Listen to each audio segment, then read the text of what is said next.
একটু যদি বলতে পারো যে এটা এটা বহুরূপ, যে যে টাইটেল অফ দ্য ফিল্ম থেকে বোঝা যাচ্ছে যে একই ফিল্মে তুমি অনেক কটা চরিত্র তুমি করেছো, তো that's why was it the most difficult maybe. হ্যাঁ হ্যাঁ হ্যাঁ হ্যাঁ, একদমই তাই। কারণ ওই উইথ দ্যাট লুকস, কারণ এক একটা লুক ধরো মেকআপ করতে লাগতো প্রায় 3-3.5 ঘন্টা। সবার আগে আমাকে পৌঁছাতে হতো, আমি আর সোমনাথদা পৌঁছাতাম কল টাইমের, এবং আমাদের জন্য আরও 3 ঘন্টা আগে ধরো কল টাইম থাকা হতো।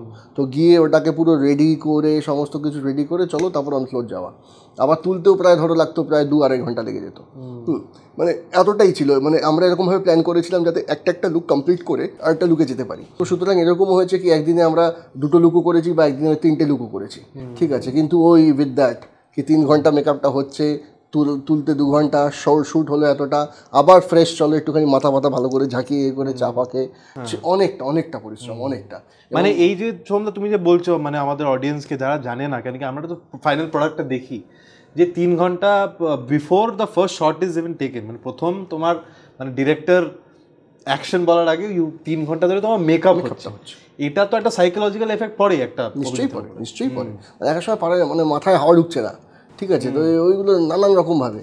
তো ঠিক আছে, যখন দায়িত্ব নিয়েছি, যখন ক্যারেক্টারটা করবো ডিসাইড করেছি, তখন তো এগুলো তো নিতেই হবে, কমিটমেন্ট এগুলো তো নিতেই হবে, তো কিছু করার নেই। তো সুতরাং সেগুলো সবটা নিই এবং চেষ্টা করে গেছি যাতে বেস্টটাই দেওয়া যায়। এবার দেখা যায় কি হয়, দেখা যাক। So please do watch Somda's next film Bohurup, releasing on the 29th of August in your cinemas near you. And obviously যেটা আলটিমেটলি আমরা হলো সেটা হচ্ছে 29th of August আমার নতুন ছবি রিলিজ করছে বহুরূপ। আর দেখুন, একটাই রিকোয়েস্ট বাংলা ছবির একজন ছোট্ট সদস্য হিসেবে, যে দয়া করে বাংলা ছবি আপনারা সিনেমা হলে গিয়ে দেখুন, ঠিক আছে। কারণ সোশ্যাল মিডিয়াতে অনেকেই অনেক কিছু ক্লেম করে, অনেকেই অনেক কিছু বলে, তারা তাদের মতন থাকলো, বাট আলটিমেটলি নিজেরা নিজেদের ছবিটা গিয়ে না পছন্দ করুন, দেখুন। যদি খারাপ লাগে বলবেন, মাথা পেতে নেব, কিন্তু আগে থেকেই অন্যের জাজমেন্টে শুনে আপনারা প্লিজ নিজেদেরটা ডিসাইড করবেন না, ঠিক আছে। আর যদি ভালো লাগে, আমরা তো সবসময় তাকিয়ে রয়েছি, আরও ইন্সপায়ার্ড হই, এবং প্রত্যেকেই আমরা চেষ্টা করি ভালো ছবি করার। কি হিট কি flop that is a different thing, সেটা পুরোটাই আপনাদের ওপর।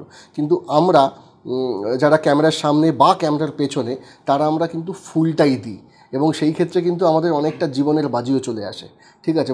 মরতেও বেঁচে এসেছি আমি পার্সোনালি, এবং অনেকেই তাই নিয়েছে, বিকজ লক্ষ্য একটাই, আপনাদেরকে ভালো লাগানো।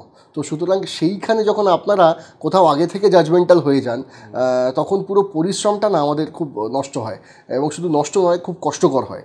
তাই অনুরোধ রাখলাম আপনাদের সকলকে, প্লিজ বাংলা ছবি আপনার সিনেমা হলে এসে দেখুন, তারপর ডিসিশন দিন, মাথা পেতে নেব।